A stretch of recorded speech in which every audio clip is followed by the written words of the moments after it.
Hello, this is your host, Todd Lewis. Tonight I'm joined by Keith Preston and my dad to go over the origins of the World War II in Europe. So, since, Dad, you've been writing a lot about this recently, why don't you sort of set the stage for us and pinpoint some of the stuff that started? Well, I've been writing a new book on a Christian perspective of war, and I've spent about 84 pages on talking about how the war started in Europe, and it's been interesting. Also, well, actually, the chapter includes the startup of the war in the Pacific as well. When I first deal with the startup of the war in Europe, and it's quite an unpleasant story. And what you find is that, as many people already know, the war was really set up at the end of World War I when the Allies imposed the draconian Treaty of Versailles on the Germans and really made the situation ripe for a demagogue to control Germany, as well as set up certain geopolitical conditions that also were conducive to war. Conditions that Lord Halifax and Chamberlain and others in the British government understood that they were problematic and actually had to be rectified. And one of the more important things was the unification of the German peoples who had been separated from their Germanic nations. Of course, a large number of Germans were cut off and given to Poland. They made the new state. Czechoslovakia and Germans were sent there. Austria, of course, was stripped of many of its land areas, and Germans given to other countries, as I said, Poland and Czechoslovakia and whatnot. And they knew that, the British leaders seemed to know that that was not a stable situation. And so that was some conditions. Those were some conditions that were very clearly very negative for the for peace on the European continent. There was also apparently a holdover from the First World War, from the tremendously effective propaganda in demonizing the German people. Of course, the German people were also newcomers to the nation state, relatively speaking. They came so late onto the scene that they really didn't have much in the way of colonial conquest and so forth. And they were also very powerful industrially, especially before World War I. And that was one of the reasons why one can argue the British attacked, or the British wanted war, actually, not attacked. And but the Germans were recovering well, especially under Hitler. There were some systemic problems but generally the Germans were coming back, and that posed an economic threat to England and others, and that was never a desirable thing for England. The other thing is that it looked as though under Hitler, Germany could become the hegemon of Europe, which was another thing that England couldn't abide. But I do think that there was also this latent hatred of the Germans that was still there. That was a consequence of the propaganda from World War I. When Hitler came to power, it was pretty clear what his aspirations were. Now, some would say, at that time in particular, that Hitler had global aspirations, if not continental European aspirations, and it simply wasn't true. Adolf Hitler really had a very limited interest, and that was uniting the German people and addressing the communist threat that threatened all of Europe, actually. And many Europeans understood that. And they were all frightened of Russia as well. And so Hitler set about trying to unite the German people. And I think that really sets up the situation. Now, exactly how it unfolds is, for the most part, peaceful on Germany's part. And in fact, Lord Halifax had met with Hitler several times, I believe. Todd, was it before or after Munich? I think it was maybe before. You were cutting out a bit. Can you repeat that question? I think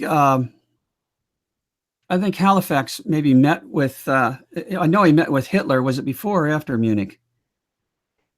You mean met with Hitler? Well, I mean, I know Chamberlain met with Hitler during Munich. Well, Halifax also. I don't. Right. Well, Halifax also met with Hitler. Okay. And he also met with Hitler. It was an interesting meeting. When Halifax got out of the car that drove him up to Hitler's facility, he got out and saw this short man dressed what he thought rather poorly, and thought he was the doorman, and it was Adolf Hitler. And things didn't get off to a very good start. But they had a conversation, and Halifax made it clear that as long as Germany could unite the disparate German peoples in Czechoslovakia, Austria, and Poland peacefully, that England really wouldn't have any trouble with it. And so Hitler was given a green light by the British to attempt that. So it was Hitler's beginning to move to do that caused the consternation. And then, of course, he moved into the Rhineland. And the British had also realized, as well as the French, that wasn't sustainable, that the Germans would stay out of the Rhineland. That was a consequence of the Treaty of Versailles, and that had to be fixed. That was one of the reasons why Britain didn't move in. The other didn't put up a fuss. The other reason why Britain didn't do anything is because they couldn't. They were emasculated militarily. They really had nothing to throw into the continent. So that wasn't too big of a deal. It had been German land. It was fine, in a way. They understood it. Hitler moved in, took it. He could have been stopped easily, but it didn't make sense to perhaps foment a war over that. He then took Austria peacefully. The Austrian people desperately wanted to become part of Germany. And then he made a move in Czechoslovakia. There was a lot of tension there, of course. It looked like things could get out of hand, but with the shuttle diplomacy that Chamberlain executed, he defused that situation. It's interesting, though, that the German military, many in the German military, were very concerned about fighting a war with Czechoslovakia at that time. They didn't think they could do it. And they were prepared to execute a coup and bring down Hitler's government. But when they heard that Chamberlain was coming and there was a possibility of working things out peacefully, they decided not to execute their plans for a coup. And you can imagine, you wonder what would have happened if Chamberlain had not come and worked things out. Maybe Hitler's government would have fallen and things would have worked out rather differently. But they did work that out, and the Sudetenland became part of Germany. The Germans were thrilled because they were not being treated terribly well in Czechoslovakia.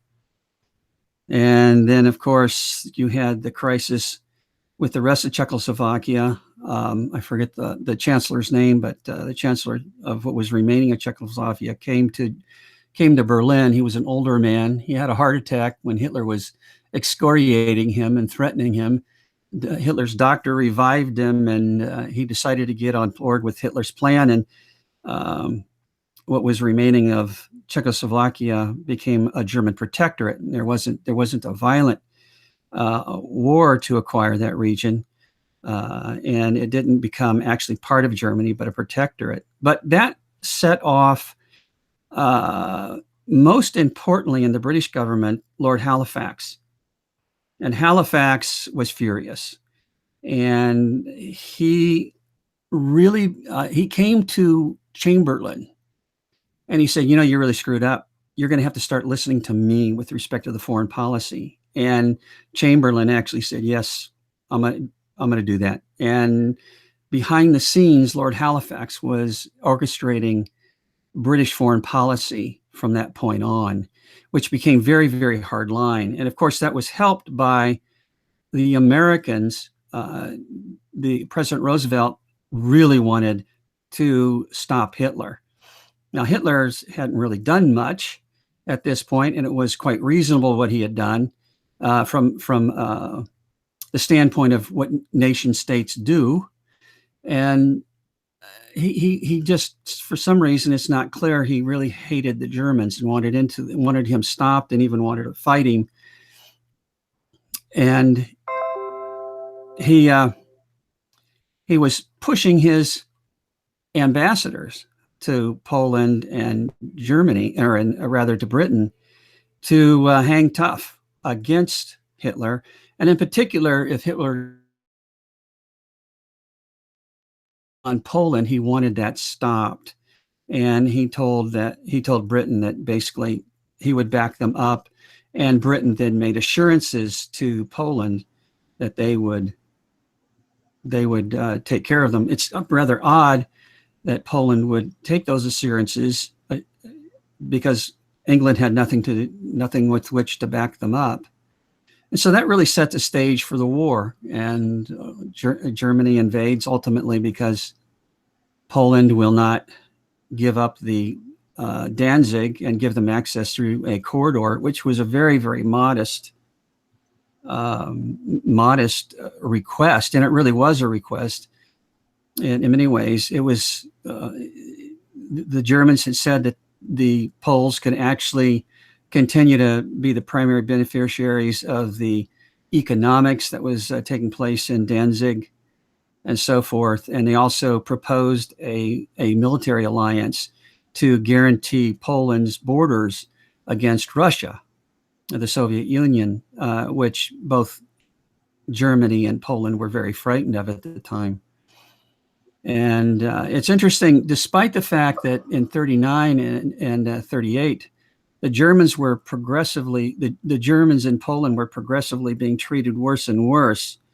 Hitler refused to let the German press mention these crimes and atrocities against the Germans because he so desperately wanted to come to an accord with Poland. So it was really a genuine effort to peacefully get Danzig and make some kind of an alliance that would be beneficial to both Poland and Germany. So it was unbelievably tragic, and it was completely unnecessary that World War II would start. And of course, he invaded because the Poles were completely intransigent and basically told him to go pound salt. They were very undiplomatic in communicating that to him. And Hitler, being the man that he was, given to outbursts of anger and really couldn't control himself sometimes, he decided he was going to take matters into his own hands and take what he wanted. And of course, the war began. Britain and France declared war on Germany. Then, of course, Germany declares war on Britain and France, and we're in a full continental war. So that's sort of how I see things leading up, and it's just really unbelievably unfortunate. Yeah, I think one thing we should be clear on is that a war between Germany and the Soviet Union was probably inevitable. The point that you're getting at, Dad, is that it was a war at the West was certainly up for grabs. It might or might not have happened depending on how various circumstances unfolded. For instance, the railroad access in Poland. I mean, this comes from A.J.B. Taylor's Origin of the Second World War. I mean, he pretty much admits that Hitler was arguing in good faith with Poland. So this kind of material just doesn't get out as much. So what are your thoughts, Keith, on this for what we talked about just now? Well, I think a key issue is the events of World War I. I mean, to really understand World War II, you have to understand World War I. And what's already been said about the impact of the Treaty of Versailles on Germany is certainly a central part of the events that lead up to World War I. I think if the peace agreement or the settlement of World War I had been more equitable, some of these latter problems would not have developed, because that was essentially the key tool with which Hitler sold himself and his movement. Was they were the party that was going to avenge the Treaty of Versailles. They portrayed the Weimar government as ineffectual and incompetent, and they were going to come in and set things right and take back Germany's lost territories and rebuild the German military and get revenge for what happened at Versailles and all these other issues. But even more than that, though, even more than the events that surrounding the end of World War I, is just what was said earlier as well about the hate propaganda that was directed at the Germans during the First World War. The United States, I think, had a lot to do with that, in the sense that in the American press, the Germans were portrayed as these backward barbarians, the Hun barbarians, even though the Germans were actually arguably the most advanced society in the world at the time. But Germany was also portrayed as this reactionary, old world, monarchical, aristocratic, militarist society. And the war in the Western democracies was sold largely as a war for democracy against the old order, against feudalism or monarchism or whatever, in a way that really didn't make any sense in the context of the kind of society the Germans actually had at the time. But Woodrow Wilson sold the war as the war to end all wars, the war to make the world safe for democracy. And on the continent as well, you had the argument that the war against Germany was a war against Prussian militarism for democracy, even though it was really more of just a geopolitical dispute among rival empires. And one of the consequences of the war, particularly after the Americans entered, was the fact that Germany was given such a devastating defeat. And that opened the door not only for what happened in Germany, but it also opened the door for the fall of the czars and the rise of Bolshevism in Russia as well. I mean, those were really the two things that were the most serious consequences of the First World War, was the rise of Nazism in Germany and the rise of Bolshevism in Russia. And it's probably inevitable that those two polarized and extreme ideologies would have had a war in Eastern Europe for control of that region. But I think the big question is whether or not the war between the Western European nations and Germany was inevitable. And I'm not sure that that was the case at all. I think that the British and the French made a great number of foreign policy blunders that led them into that war. The big one was the Polish guarantee, of course. There's no way they could have backed that up reasonably, and they should have never made the Polish guarantee. And it was, in fact, those two nations, as was said, that declared war on Germany initially. If they had have stayed out of that situation, and at the very least, England and France should have waited until they were militarily prepared to confront Germany before they actually started granting guarantees to the Eastern European nations or declaring war on Germany. That was extraordinarily foolish to declare war when they weren't prepared to do so. And of course, after war was declared, Germany turned around and occupied France within the space of a few weeks, and very nearly came across the English Channel into Britain. Germany was turned back by the British Royal Air Force at the Battle of Britain. But Germany came very close at that point to occupying Britain as well, which would have been an even worse disaster if Germany had gotten control of British naval and industrial and air power, which would have happened if Germany had been able to successfully occupy Britain. So at every step, there's just one blunder after another by Britain and France leading up to this. But I really think, though, that where it really starts is with the First World War. Just the attitudes that were built up towards Germany during that time period, and this whole idea that Germany represents the old order that we're going to do away with, and we're going to Germany's this threat to democracy. We're going to make the world safe for democracy by getting rid of the Germans. It's the same thing we've heard in more recent years from other political factions. Well, exactly. I mean, this whole idea of the continued demonization of Germany throughout the interwar period largely prevented any détente between the Weimar Republic and the West. And I forget who it was, but it was either the last prime minister or the last president of Weimar Germany told the British that, I think it was Baldwin, if you don't listen to the problems that we're having with economic crisis due to the Great Depression, Germans being under the rule of foreign governments like Poland, Czechoslovakia, and France with the Rhineland. You know, what you won't give us through diplomacy and negotiation with the democratic government, an authoritarian government will take by force. And that's exactly what happened. One of the key blunders, and one that I think you've done some looking into, Dad, is letting the Straza front collapse pretty much over Ethiopia, which was of no vital interest to the British or the French. They had no reason to make that a hill to die on vis-a-vis Mussolini. It's just asinine because, of course, Mussolini at the time did not approve of Hitler moving into Austria. There was, I think, a failed coup in in 1937 or something, and it was defeated. The Nazis were rounded up and imprisoned, and Mussolini was against that attempt. So, do you think you want to talk about the Straza front, Dad?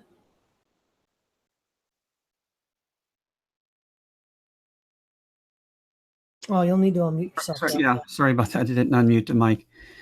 Yes. Let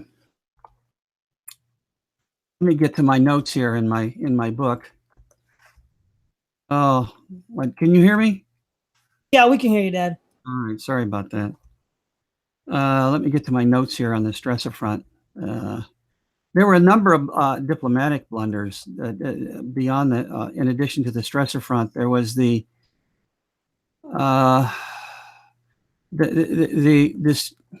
abandoning of the Anglo-Japanese Pact that had been in place for a very long time between Britain and Japan.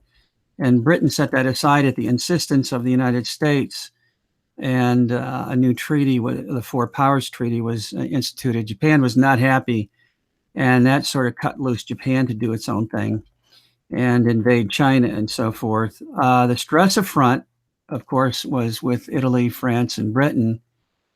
And as you pointed out, it was ended with Mussolini's invasion of Ethiopia, and that was really unfortunate because that ultimately drove Mussolini into the arms of Hitler. And it's interesting, Mussolini did not like Hitler generally and was opposed to a fair bit of what Hitler wanted to do. And if Britain had kept the Straza front together, they could have used Italy to pressure Hitler. And Hitler wasn't a tremendously great power, but it certainly had some force, and it was located very advantageously to put pressure on Germany. And who knows what might have happened if they had stayed united with Britain. So it's really an incredibly stupid thing to tick off the Italians and drive them ultimately into the arms of Adolf Hitler. And you look at the small price they had to pay Ethiopia and compare that to the selling out of Eastern Europe at Yalta to appease Stalin, and you're just like, this is completely insane. What are your thoughts on this, Keith? Yeah, well, that's one aspect of the events leading up to the Second World War that are often either overlooked or that most people just aren't aware of, and that was the fact that Mussolini was not naturally a part of the Axis power.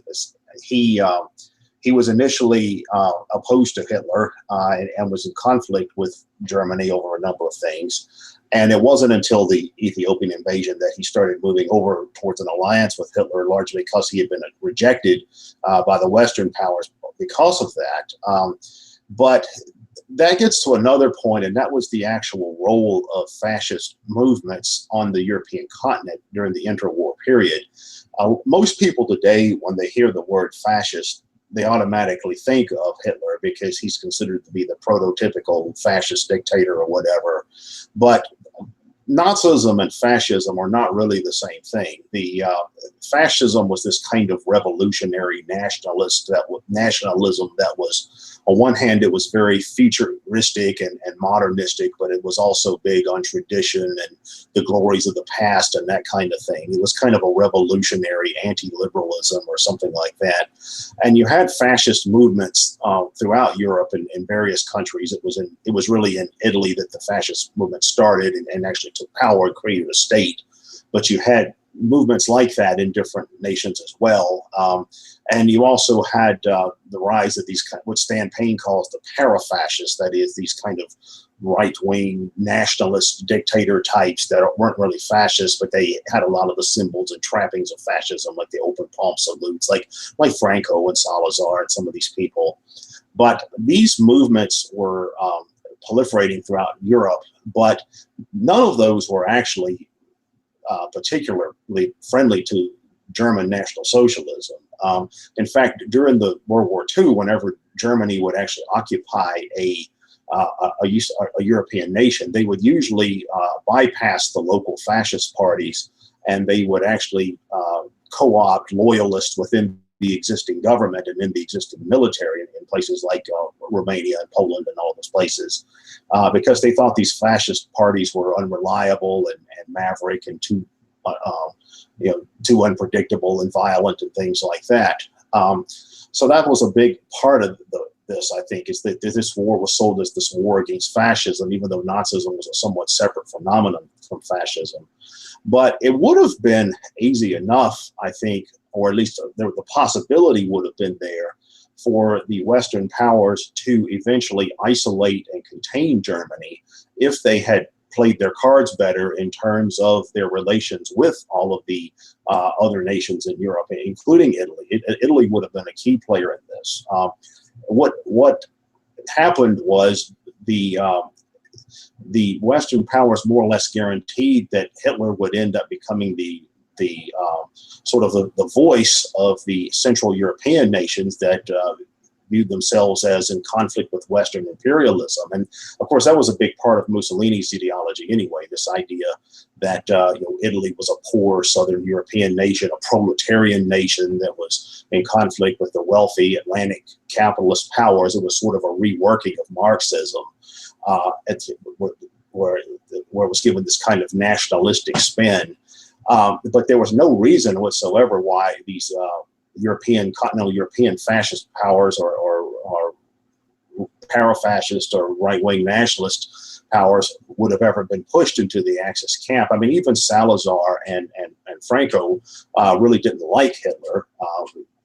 They refused to make a lot of concessions to Hitler during the Second World War itself. So Hitler, I think, could have been much more easily contained if it had not have been for all these blunders that were made, like pushing Mussolini into the Axis camp, and I think more than that, just this idea, this kind of ideologically driven idea that Hitler and fascist Italy and all of these places represented this kind of retrograde philosophy that needed to be defeated. It was the same kind of mindset that came out of the First World War, and the idea of making the world safe for democracy and defeating the old order and those kinds of things. Yeah, one of the things also that shows the extent that Hitler wanted to avoid a war with the Western powers was the 1935 Anglo-German Naval Agreement. Because in World War I, at least according to British propaganda, they were concerned about the size of the German Navy. And so Hitler wanted to make sure that at the outset, this would not be a stumbling block. And they did make a treaty. So really, England's major concern of a naval threat was diffused by mutual agreement. And if you look at Poland, England didn't give a crap about Poland in the 1780s when Russia, Austria, and Prussia annexed it and completely dismembered it. Why would they care if Poland was dismembered in 1939? And they were just as impotent to help Poland in the 1930s as they were in the 1770s. So it really is just mind-boggling. And furthermore, when the Soviet Union invaded Poland, they didn't declare war on the Soviet Union. I mean, this is just clearly outlandish buffoonery. I mean, the guarantee itself was absurd. It wasn't a matter of principle, because if it was, they would have declared war on the Soviet Union.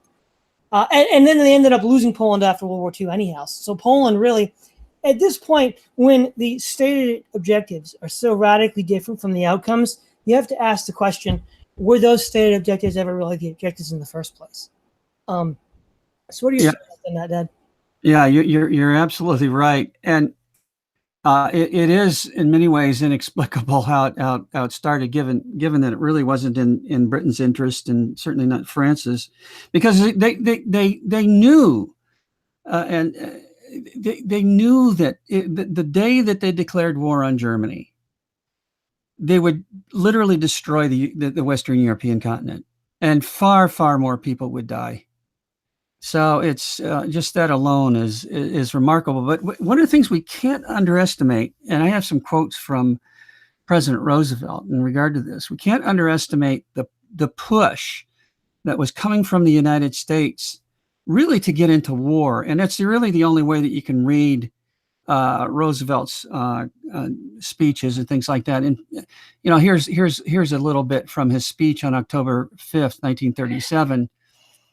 And he gave it in Chicago, and he says, the peace, freedom, security of 90% of the population of the world is being jeopardized by the remaining 10% who are threatening to break down of all international order and law.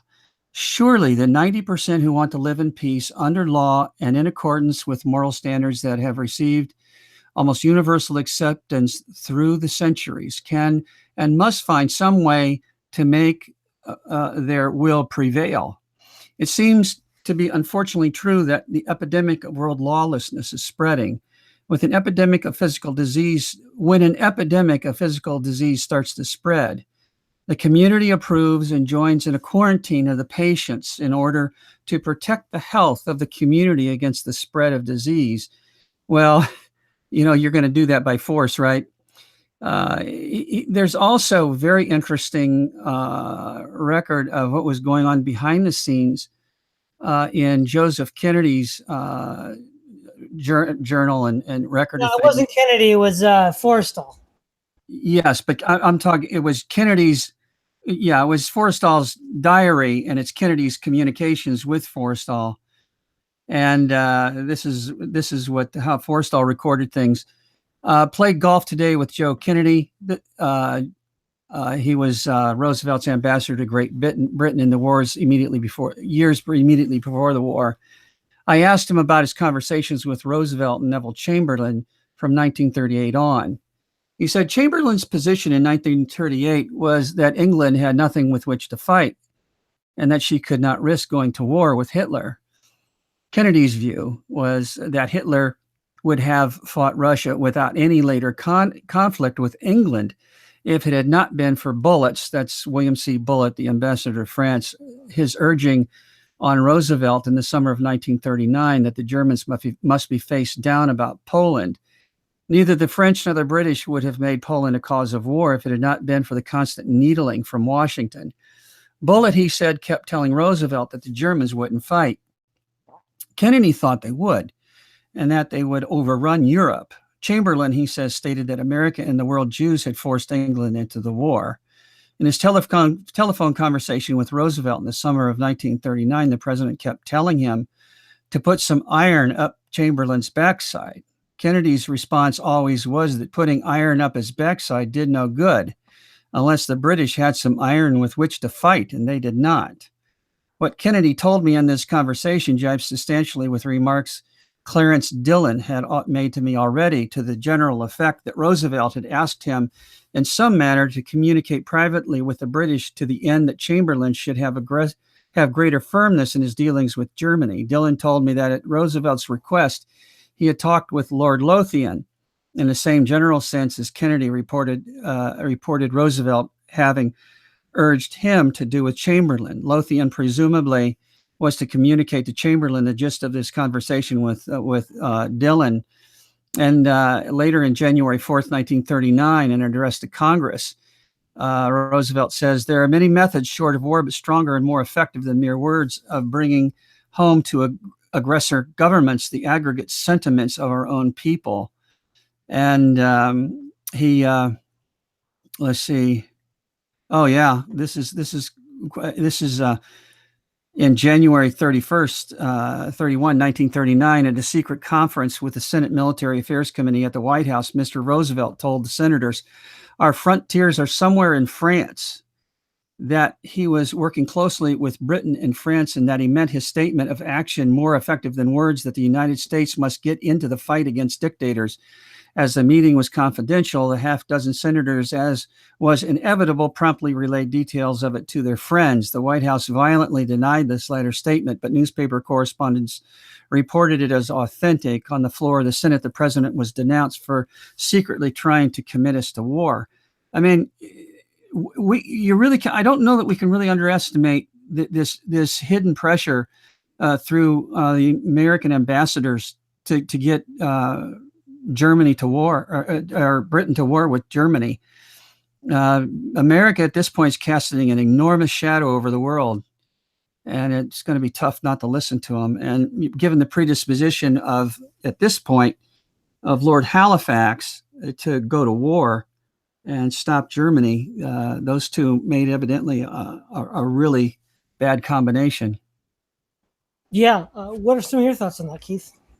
Well, I think in many ways the key issue here is just plain Germanophobia, or whatever it might be called, and that is this kind of view of Germany as representing being the focal point of world reaction or something of that nature, because none of these other explanations for the zeal for attacking Germany really makes sense. I mean, it's not that the Eastern European regions were of any particular strategic or economic value to Western Europe.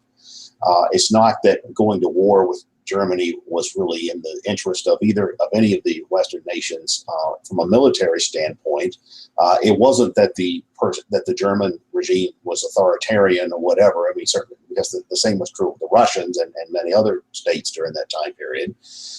So it seems to me that the Germanophobia lingering from World War I in many ways is the real issue here, in the sense that, like what was just quoted from the diaries of Joe Kennedy or whomever, that kind of rhetoric is the same kind of rhetoric that came out of World War I from the Wilson administration about the barbarian Huns and things of that nature. It's the same rhetoric we hear today when we hear our neoconservatives and liberal internationalists talk about Assad and talk about the former regime in Iraq or Libya and places like that. It's always the same kind of rhetoric about these supposed backward barbarian authoritarian societies, and how we have to make the world safe for democracy and human rights, and this way of thinking that's characterized the left or liberal thinking since the French Revolution, since Jacobinism and the Napoleonic Wars, and it just seems to be within that tradition.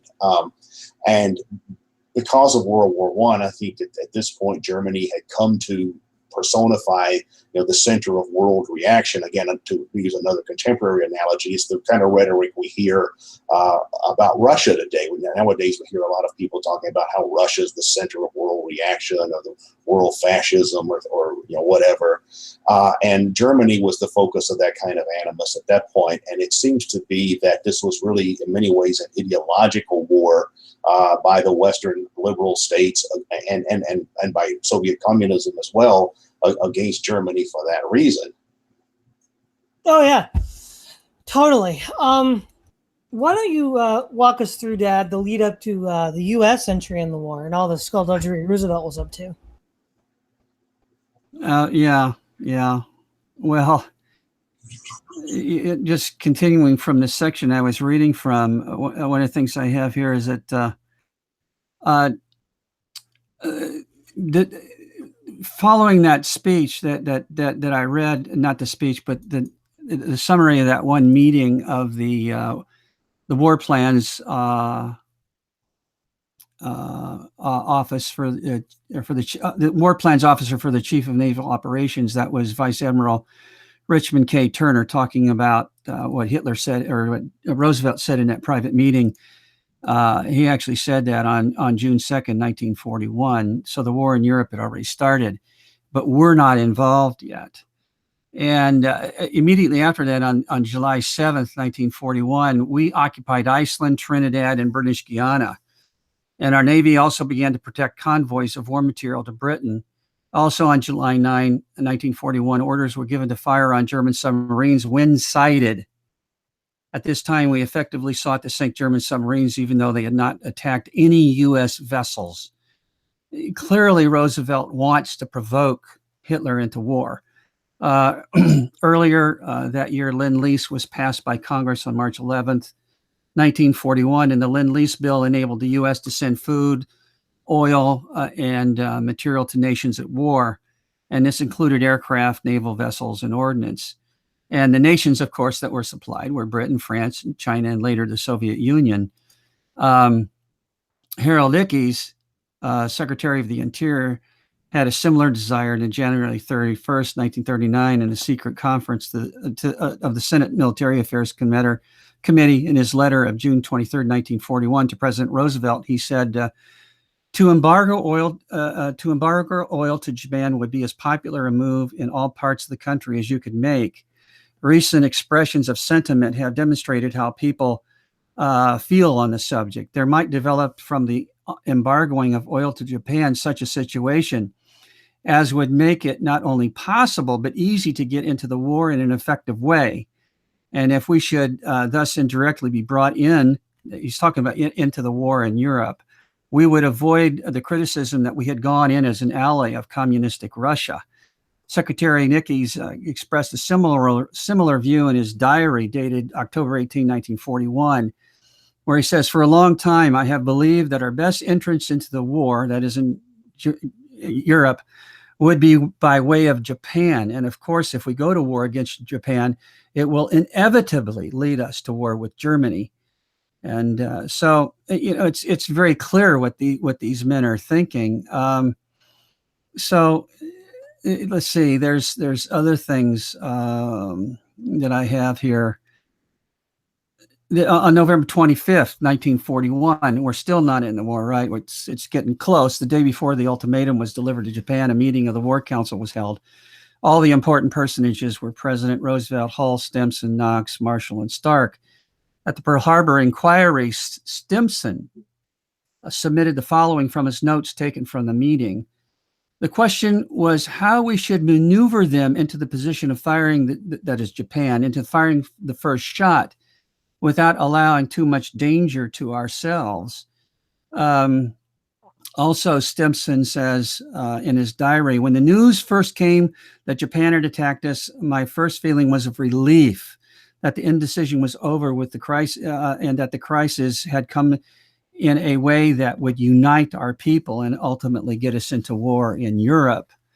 And President Hoover, former President Hoover, had a lot to say about this in his book. And Herbert Hoover was quite a man. I like reading him. But we were sinking, trying to sink German vessels. We were doing whatever we could. It's interesting that Roosevelt made a decree that he would consider any activity in the Atlantic 1,000 miles out from the United States to be basically American waters, and that if there was any action in there by, say, Germany or anybody else, that we could do whatever we wanted. So the territorial waters of the United States were pushed out 1,000 miles, and then it got really ridiculous. He basically pushed it out 2,000 miles. He basically covered the entire Atlantic. And he was just really upset. There's a quote, an anecdotal quote from Roosevelt at the time. I forget who it was that it said that he was talking to at the time, but he was so frustrated that Hitler would not declare war on America and start fighting. Hitler had given orders not to fire on U.S. vessels, no matter what they did, especially out in the general Atlantic, away from the littoral waters of the United States. But as I said, Roosevelt was so upset that he said that he could spit in Hitler's eye and he still wouldn't do anything. And so America really wanted the war. And of course, we got into the war through the war with Japan. That was an essential point, essential aspect of getting us into the war. When our provocations in the Atlantic did not force Hitler to attack us, the only option for us was to force Japan into war, which we did successfully. Yeah, it shows you again the restraint that Hitler had in his dealings with the United States by refusing to respond in kind with the U.S. destroyers like the Kearney. But what are some of your thoughts on this, Keith?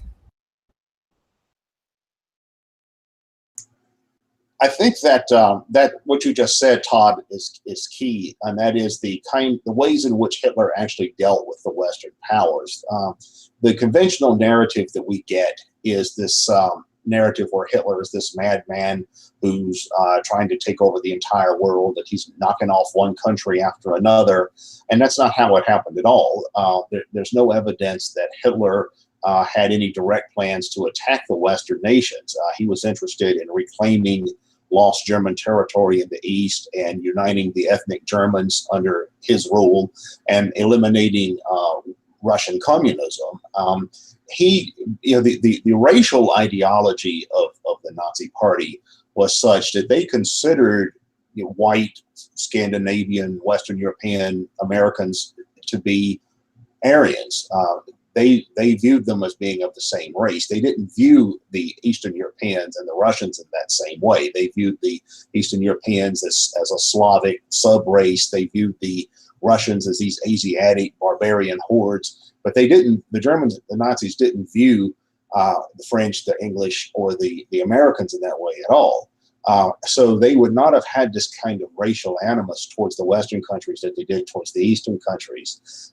And as was pointed out, the Germans were always very careful to try to avoid provoking a fight with the United States for the simple reason that they knew that that would not be in their best interest, and as it turned out not to be once the war started.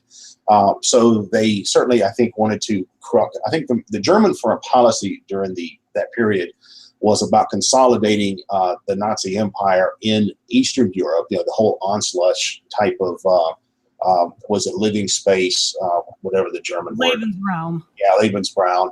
The whole idea was to create this German living space and this German empire in Eastern Europe through either subjugating or eliminating the Slavic people and eliminating the Soviet threat. There's no evidence that the Germans even considered America or England or any of these countries to be enemies per se. Well, in Mein Kampf, Hitler does have some nasty words to say about France, over the First World War. But the German racial ideology considered these nations to be potentially fraternal nations, certainly England, and by extension, America. And in Hitler's writings, he praised American racial policies. He praised Southern segregation and eugenics and all of these kinds of things that came up to be into place in the United States, and which Germany took and ran with and implemented in Germany as well. So the idea that the Nazis would have viewed America as intrinsically as an enemy country, I think is not the case at all.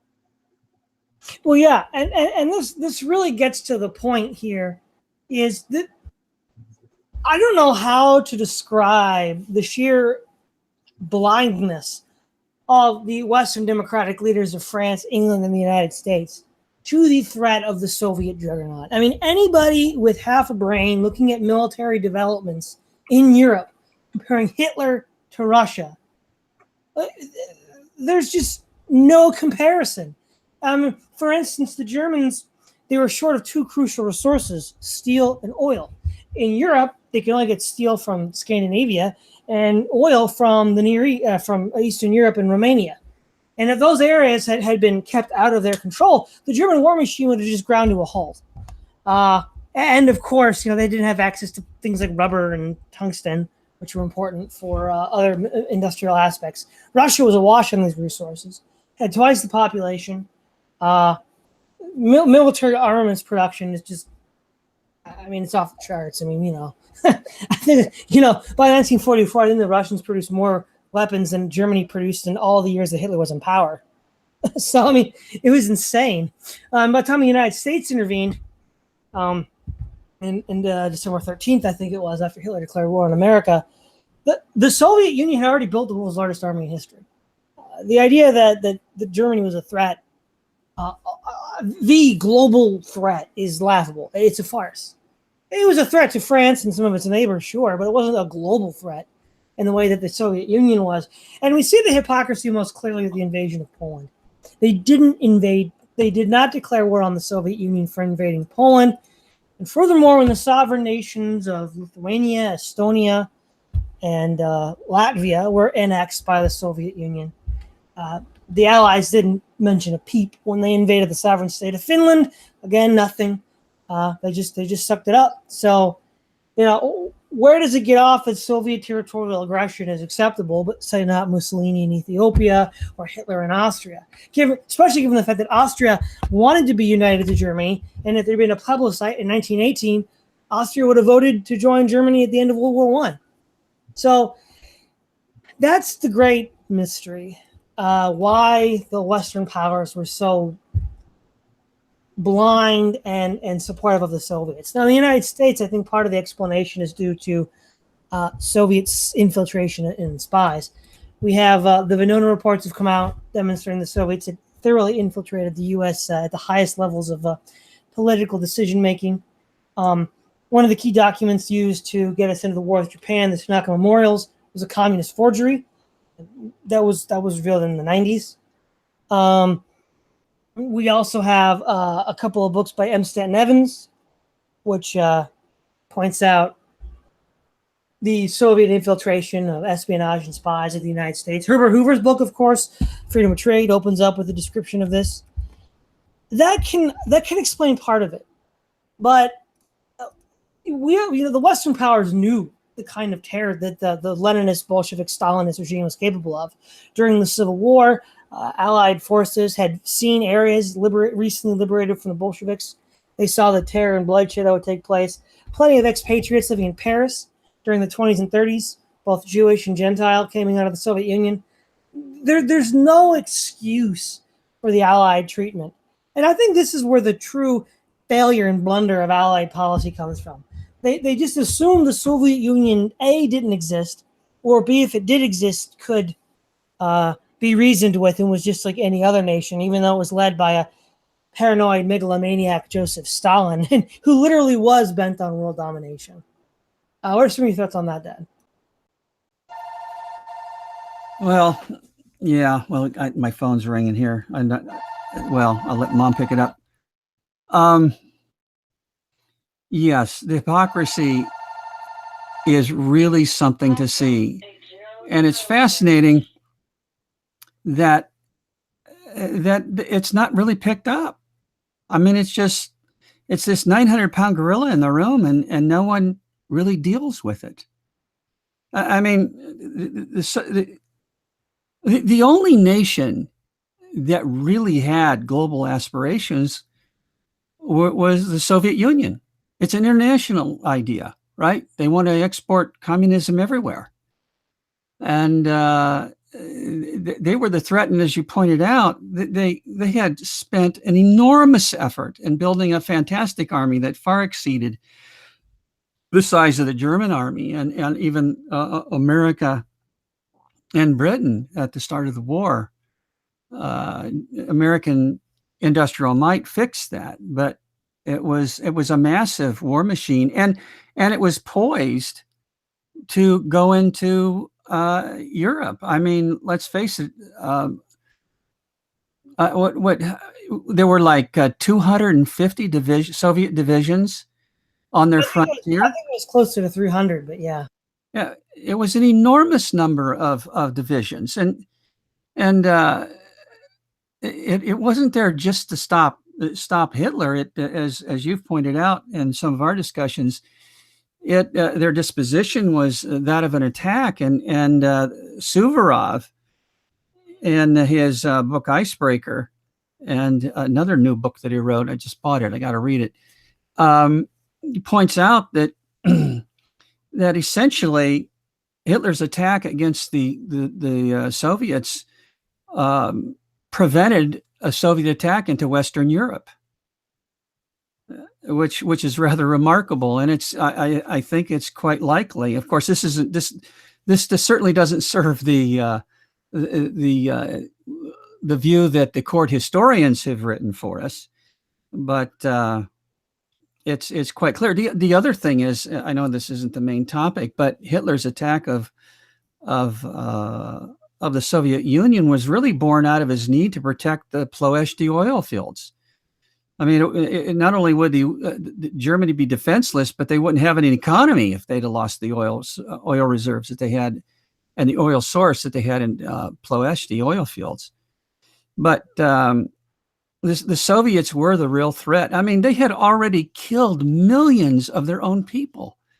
And in 1939, certainly the Germans had not been treating minority groups within its borders very well at all, but it hadn't started this massive killing project that they're claimed to have done. So it made no sense, and it was unbelievably hypocritic. It was also true that I find interesting that Halifax, he made an offer when he made his offer to Poland to protect their borders and come to their aid if they were invaded by Germany. That he also had the same offer to the Soviets, and of course the Poles understood what the threat from the Soviets was, and they said, we don't want a deal like that. And of course, Halifax came back and made the deal just with Poland, but they were willing to make the deal with the devil right then, before hostilities broke out. So it's really an amazing piece, and when you look at a guy like Churchill, who understood clearly by his comments years prior to the war, of how evil and deadly the Soviets were, and then he makes peace with them. It's just bizarre. It's a really nasty pragmatism. These men just don't have principles. But it wasn't even pragmatic, Dad. That's the problem. Yeah, exactly. These men just don't have principles, and they're, and sometimes, well, you would like to think that the men leading nations are these really smart men that are just better than most. And, it's not true.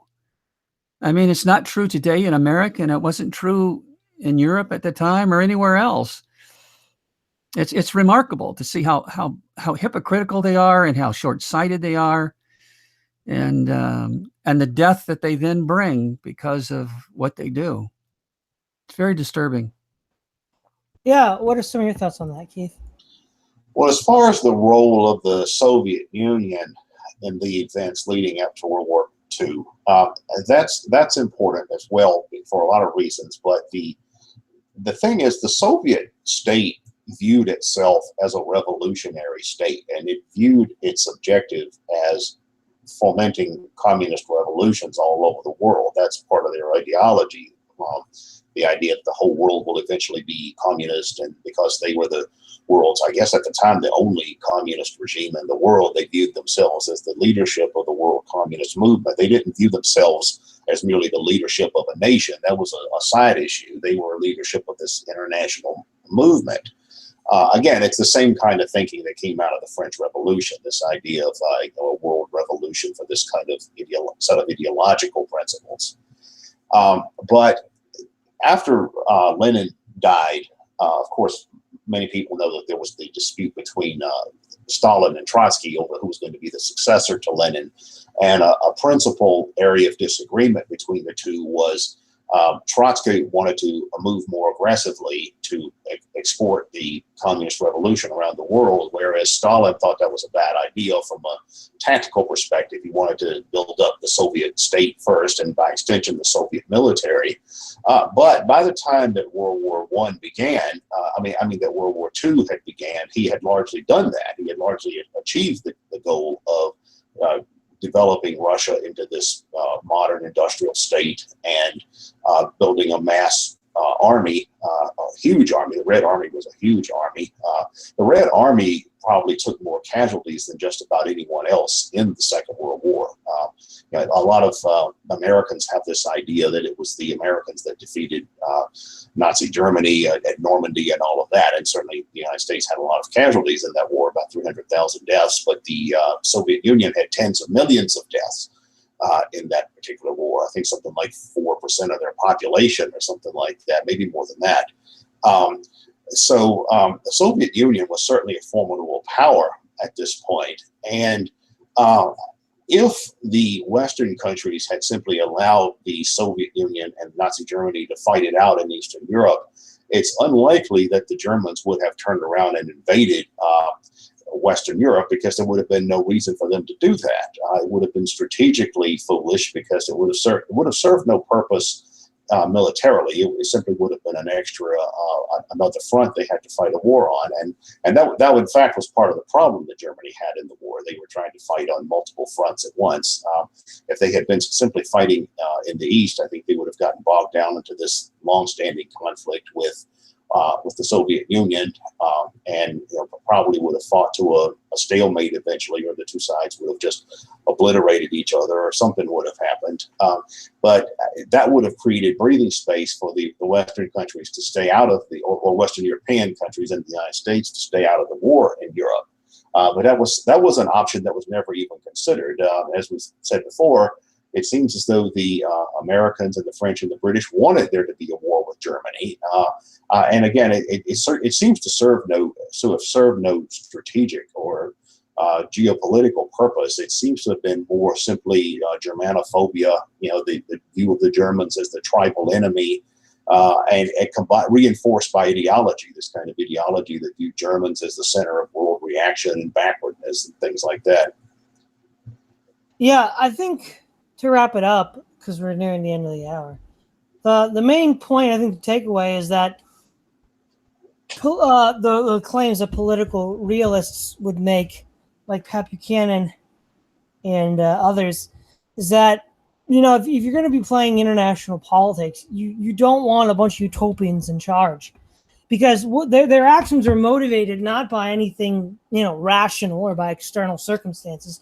They're motivated by an ideology, and no matter how and of course, if it makes sense within their ideology, then it's going to obviously make sense geopolitically, even though that very seldom, if ever, is the case.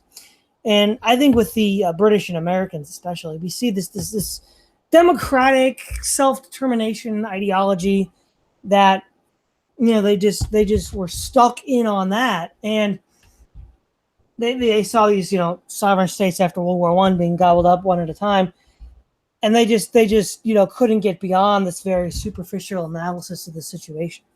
So why don't we start with you, Dad? What are some of your ending thoughts? Well, the war was manufactured with respect to England and France's and the United States involvement. There was no good reason. There was no real excuse. It was literally manufactured, and I would say to a large extent by the United States, and the pressure it put on England and the pressure it put on Japan when they realized, Japan was plan B to get them into the war in Europe. And it was completely unnecessary. The other thing that really troubles me is that, great wars had been fought in the past. America had the horrible Civil War where unbelievably huge numbers died, both on the North and the South. So, and we had seen the carnage that would happen on a war like that. We had already seen what would happen in a large war in World War I, and the civilians were killed in huge numbers, and they all knew that if they started this war, and they did start the war, I mean, there was no need for it. They knew that once they began that war in Europe, and we began our war in Japan, in the Pacific, there would be death on an unimaginable scale in both in Japan and in Europe, millions, and they didn't care at all. It's absolutely amazing. And like I said, they knew this would happen. And the other thing that I want to emphasize is that Hitler really didn't want war with England, because when he finally made his move west, he conquered France in 6 weeks, of course, and he's up there at Dunkirk, and the British Expeditionary Force is 130 some thousand men, and all their equipment are sitting there, and he lets them go. And a couple months later, after that, he makes an offer to England. Let's have peace. You know, I'm not interested in fighting you. Let's have peace. And England wants nothing to do with it. They want to bring that war to that continent desperately. And so do we. And so millions died, and their blood is on America's hands and Britain's hands as much as it is on Germany's hands. Okay, Keith, what are your final thoughts? Well, as I alluded to earlier, I think that the important thing is some of the lessons we can draw from this for things that are going on today. Because again, we hear the same kind of rhetoric coming from a lot of Western leaders today when it comes to the rhetoric we hear against Russia, against Syria, formerly against Libya, against Iraq. It's the same kind of rhetoric. It's this idea that these particular nations are backward or reactionary or they're dictatorships or whatever, and somehow going to war with some of these states or acting provocatively against these states is somehow going to have some kind of positive outcome where there's going to be some process of liberalization or democratization or something like that, when there's no evidence that that's the case at all. Yesterday, I saw a statement that was issued by a group of prominent intellectuals in the United States, some people from the far left, Noam Chomsky and Judith Butler and people like that, calling for American involvement in Syria and talking about how they need to get rid of the Assad regime. And I mean, to which I would say, well, if Assad is eliminated in Syria, who's going to replace him? It's not going to be the Swedes. It's going to be something more like what they have in Afghanistan, or with the Taliban, or in Saudi Arabia with the Wahhabi clerics there. Today, Syria is a secular, multi-confessional state, where Christians and Muslims and everyone have religious liberty and things like that. And this is the same kind of thinking that was going on back then, is this idea of eliminating governments for ideological reasons, or going to war over ideological crusades. And World War II was particularly interesting because it doesn't seem like there was any kind of tactical interest involved in that at all. I mean, it's a lot of foreign policy objectives. For example, if you look at the history of American foreign policy, you can see that there's an economic objective that's associated with a lot of the history of American foreign policy, like the open door to Asia and things like that, or economic domination of Latin America. But there's nothing like that in Germany during World War II. Poland was of no economic value to the Western countries. So it's a bit hard to figure out why this happened, unless it was just Germanophobia and ideological fanaticism and things like that. Yeah. Well, this you got to the main point, Keith, is we have to keep on hammering this again and again and again, because all these mistakes, all these adventures in the Middle East and heaven knows where else, if we don't stop it, is all based off of false, fake history and a wrong interpretation of what happened in the years between 1933 and 1941. This is Todd Lewis, signing off.